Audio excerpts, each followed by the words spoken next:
So guys చెప్పాను కదా, ఇక్కడైతే అస్సలు ఒప్పుకోవట్లేదు, సైకిల్ ఎంట్రీ చేయట్లేదు.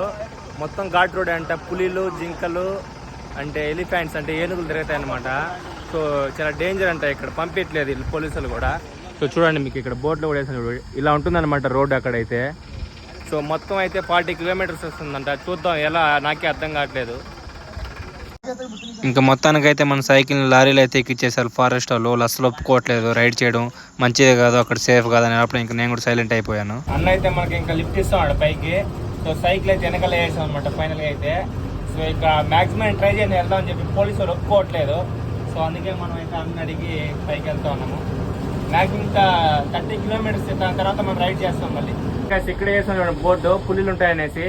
సో మనకు సేఫ్ కాదని చెప్పి ముందుగానే అయితే ఇక్కడ ఇచ్చేసారు ఇన్ఫర్మేషన్ అయితే. సో అది మ్యాటర్. చూడండి జింకలు ఎంత ఫ్రీగా తిరుగుతున్నాయి బయట, ఎంత ఇదిగా ఉన్నాయి చూడండి ఫ్రెండ్స్, ఎంత దగ్గరగా ఉన్నాయి చూడండి, రోడ్డు పక్కనే ఉన్నాయి. సో ఇలాంటి అడవిలో మనం కూడా రైడ్ చేయడం చాలా అన్సేఫ్ ఇది. సో మనం కూడా ఉండాలి ఫస్ట్ రైడ్ చేయాలంటే. సో మన సేఫ్టీ కూడా చూసుకోవాలి కాబట్టి ఇంక తప్పలేదు, ఇంకేసాయి అనమాట లారీలోనే. సో అదనమాట మ్యాటర్. ఓకే, ఫారెస్ట్ ఎలా ఉందో, మొత్తం ఫారెస్టే చూడండి ఫ్రెండ్స్ ఎంత ఉన్నాయో. లారీ వెనక్కి వెళ్ళిపోతుంది ఇక్కడ. సో లారీ ఎక్కడానికే కొంచెం కష్టంగా ఉంది.